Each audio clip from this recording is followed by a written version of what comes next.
Imagine spending your entire life building your own prison, knowing that the moment you finish, you might never leave it alive. In 2547 BC, a master architect named Hemionu stood at the entrance of a pharaoh's tomb, his hands trembling. He had just designed something so deadly, so ingeniously cruel, that even he couldn't bypass it. Behind him, workers sealed the final stone. Some of them wouldn't see daylight again. This wasn't an accident. This was the plan.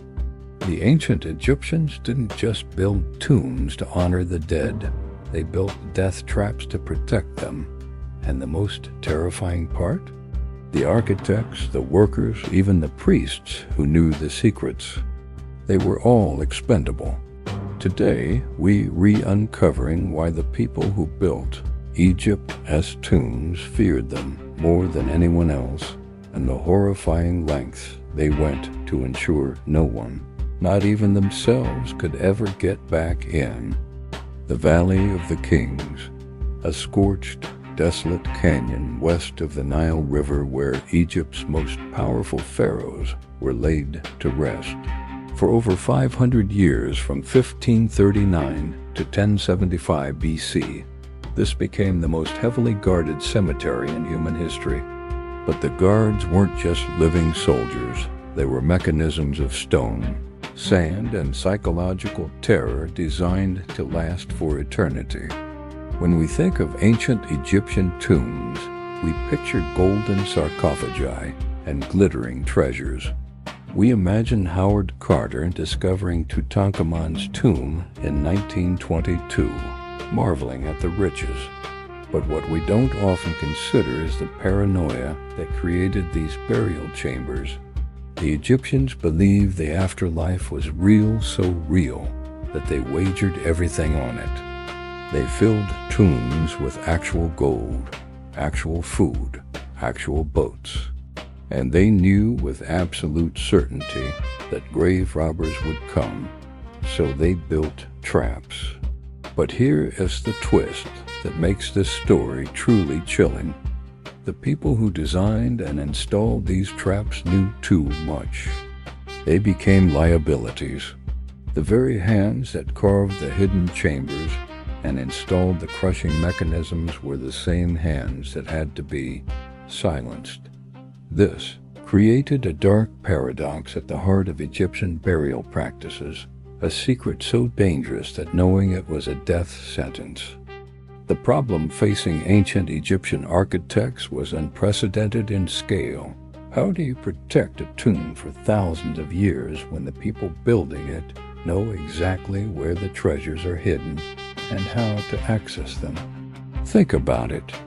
You're Pharaoh Khufu, and you've just commissioned the Great Pyramid, 2.3 million stone blocks, 146 meters tall, containing your mummified body and enough wealth to fund a small nation. Hundreds of workers know the layout. The architect knows every secret passage. The priests know the ritual schedule. Every single one of them is a potential thief or worse, could sell the information to criminals. The stakes couldn't be higher.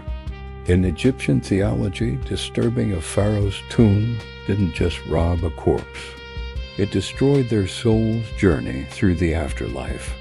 The Bay and Ka spiritual components of the self needed the physical body and its treasures to survive eternity. Tomb robbery wasn't just theft. It was cosmic murder. Historical records show this fear was justified.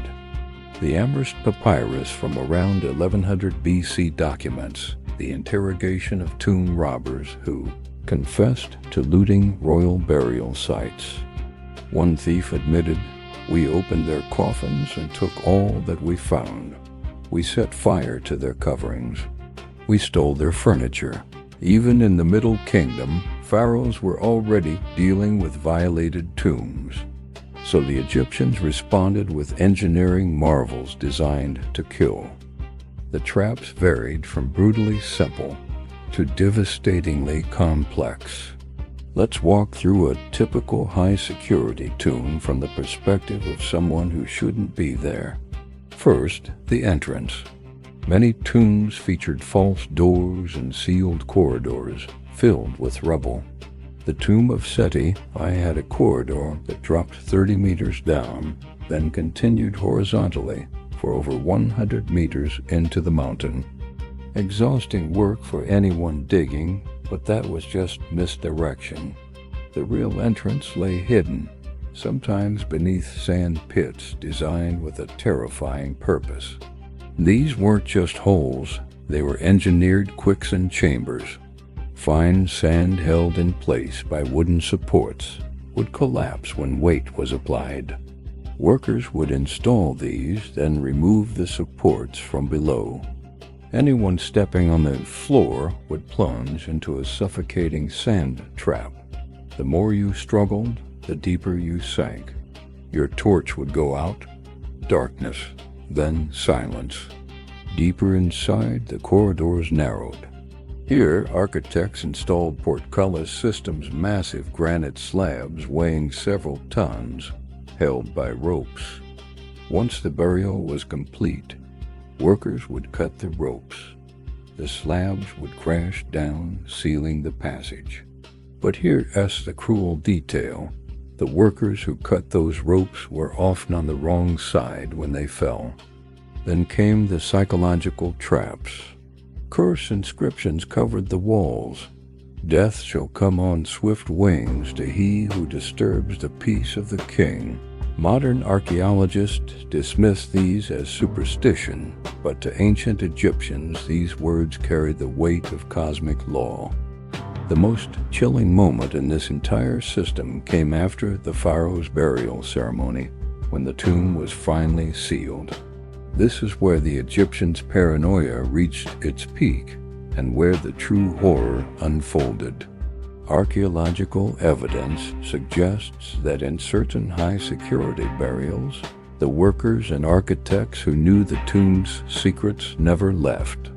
The Turin Judicial Papyrus and various archaeological findings point to a disturbing practice: ritual sealing that included human sacrifice or deliberate entombment.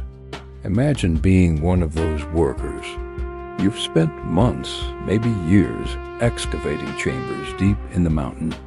You've installed the sand traps, positioned the crushing stones, carved the false passages. You know every secret. You're standing in the burial chamber, having just placed the pharaoh's sarcophagus. The priests complete their rituals. The torches cast dancing shadows on golden walls.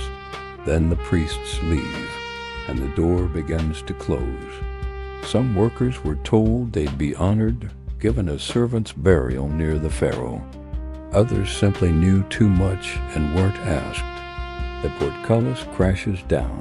The sound echoes through stone corridors. You're sealed in darkness with enough air for perhaps a few hours. Your knowledge dies with you. This wasn't mythology in 1935. Archaeologist Zakaria Gonaim discovered a corridor in the unfinished pyramid of Sekhem-Khet. Inside was a vertical shaft, and at the bottom, a sealed sarcophagus. When opened, it was empty, but the seal had never been broken. Someone had been sealed inside an empty tomb. The trap had claimed its victim. The irony is almost poetic. Despite all these elaborate defenses, nearly every pharaoh's tomb was eventually robbed, often within a generation of burial. The treasures the Egyptians died to protect were looted by people who lived in their own time, sometimes even by the very necropolis guards hired to prevent robbery. But the traps did work in one sense. They created a deterrent that lasted for thousands of years. Even modern archaeologists approach these tombs with extreme caution. When Howard Carter opened Tutankhamun's tomb, his benefactor, Lord Carnarvon, died shortly after, spawning the curse of the Pharaohs legend. Though medically explained as infection, It reignited ancient fears. Today, ground-penetrating radar reveals there are likely still undiscovered chambers in the Valley of the Kings. Some corridors remain unexplored because they're too dangerous, unstable ceilings, potential sand pits, or structural collapses waiting to happen. The Egyptians feared their own tombs because they understood a fundamental truth: the things we create to achieve immortality can become our prisons. They built monuments to transcend death, but in doing so, they constructed elaborate systems that required death to function. The workers sacrificed, the architects silenced, the priests sworn to secrecy. All were casualties in a war against time itself. And perhaps that's the legacy we should remember. Not just the golden masks and hieroglyphs, but the thousands of unnamed workers whose knowledge was considered too dangerous to survive. They built eternity for the pharaohs, but were denied their own. So here's the question I want you to think about. If you were an ancient Egyptian architect and discovered a flaw in a pharaoh's tomb security after it was sealed, would you risk your life to tell someone knowing you'd probably be killed for having that knowledge in the first place? Let me know in the comments what you'd do. If you found this deep dive into the dark side of ancient Egypt fascinating, make sure to hit that like button. It genuinely helps more people discover these hidden stories from history. And subscribe, because next video, we're exploring an even more disturbing topic: the children who were mummified alive in ancient Peru and the religious ceremony that demanded their sacrifice. History isn't just about monuments and dates. It's about the real people, the workers, the architects, the ones whose names we'll never know, who paid the price for the legacies we celebrate today. Thanks for watching, and I'll see you in the next one.